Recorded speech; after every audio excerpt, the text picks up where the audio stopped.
Hello， 各位好，我是 Revision Lab 修正所的阿修。最近有一份來自美國耶魯大學的民調，真的可以說是在政壇投下了一顆震撼彈。它揭露了一個可以說是非常驚人的現象，就是美國最年輕的 Z 世代選民，他們對於以色列的看法，跟他們的爸媽甚至是爺爺奶奶那一輩中間，居然出現了一道深不見底的鴻溝。你可能會覺得這不就美國人自己的事嗎？不，這場世代的政治地震，它的餘波其實正在悄悄地改變我們所處的全球權力版圖。好，那今天我們的分析會分成4個部分。首先，我們會直接來看耶魯民調裡面那些讓人掉下巴的數據，搞清楚到底發生了什麼。接着，我們會聊一個很核心的問題，就是一場關於反猶主義這個詞的定義戰爭。然後我們會來探索演算法是怎麼樣一步步擴大了這個世代鴻溝，也就是這件事是怎麼發生的。最後也是最重要的，我們會來分析這一切對全世界會產生什麼樣的連鎖反應，回答所以這跟我們有什麼關係這個大問題。好的，我們直接切入重點。這一次我們分析的資料是來自耶魯青年民調，他們總共調查了3400多位的登記選民。這邊有個很關鍵的地方，就是他們特別增加了30歲以下年輕人的樣本數量。這麼做的好處是，我們終於可以把這個世代差異看得一清二楚，不再是模糊的猜測。首先，這份民調先用了一個比較宏觀的問題來量一下大家對猶太社群的整體溫度，結果發現，在年輕世代裡面，認為猶太社群對美國有正面影響的比例遠遠低於年長的世代。這就像是一支溫度計，直接顯示出不同世代之間，光是在最基礎的觀感上，溫度就差很多了。接下來這部分就非常值得你注意了。為了挖得更深，研究人員換了一個很高招的方式，他們不直接問那種敏感問題，而是給出了3句陳述。這3句話在歷史上常常被拿來質疑猶太人的忠誠度跟影響力，所以學術界把他們當作是潛在反猶情緒的指標。好，我們就來看看最年輕的，也就是18到22歲這群人，他們是怎麼回應的。第一句話是關於雙重忠誠的一個很古老的指控，內容是在美國的猶太人對以色列比對美國更忠誠。結果你猜怎麼樣？有將近1/3，差不多30% 的最年輕選民同意這個說法。第二句話碰觸了另一個很敏感的刻板印象，在美國的猶太人擁有太多的權利，同意這個說法的年輕選民也超過了1/4，數字是27%。第三句話就更直接了，他把政治爭議變成了具體的經濟行動。為了抗議加沙戰爭，去抵制猶太裔美國人開的公司是恰當的。結果竟然有超過1/5，大約21% 的年輕人覺得，這沒問題，可以接受。好，我們把剛剛這3個數字整理一下，你會發現一個更驚人的事實，在最年輕的這個世代裡面，有高達43%的人至少同意前面那3個有爭議的說法其中一項。這個比例在全部人口裡面只有30%，這代表什麼？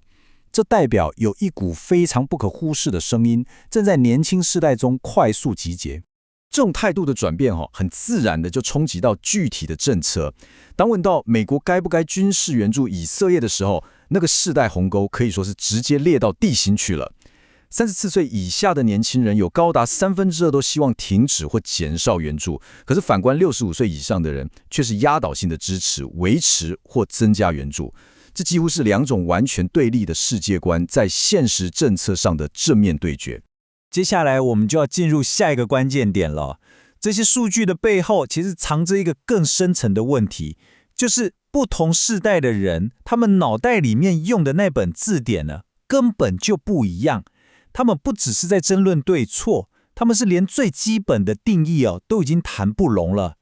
我們就拿錫安主義這個詞來當例子，不同世代對它的解讀簡直就像是來自2個平行宇宙。对年長一輩來說，這個詞代表的是猶太人在他們的祖先家園實現民主自覺的一個運動，聽起來比較像是一個中性的歷史描述。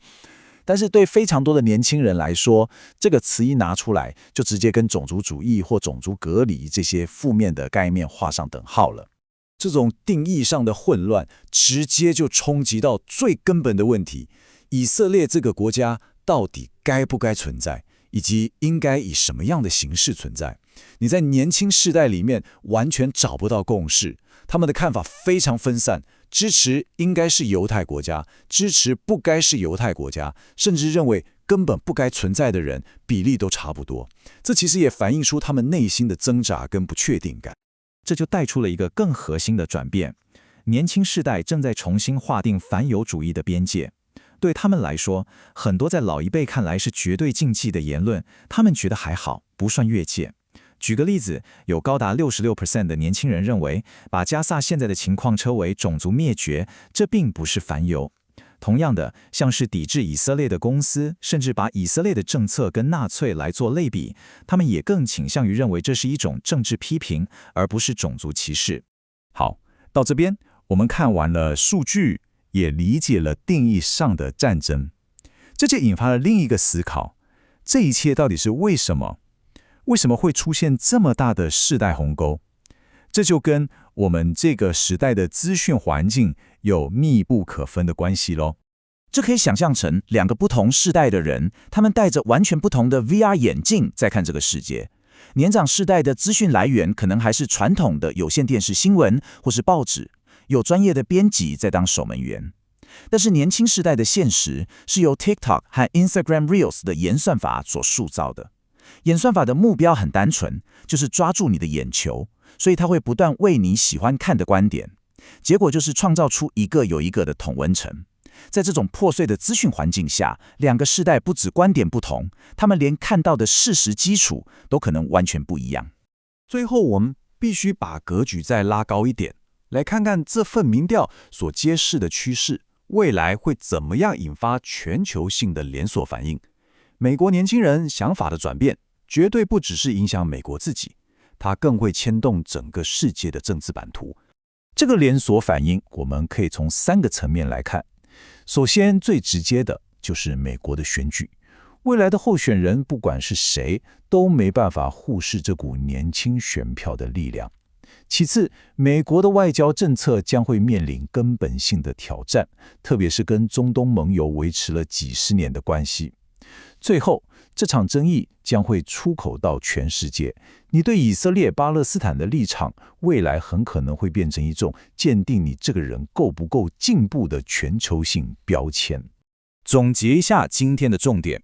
我們從耶魯大學的這份民調中看到了一個巨大的世代裂谷。美國的年輕人對於以色列和猶太社群的態度，跟他們的長輩可以說是截然不同。而這背後的原因，不只是單純的意見不一樣。更深層的是，不同世代對於像是錫安主義、反猶主義這些關鍵詞彙有着完全不同的定義，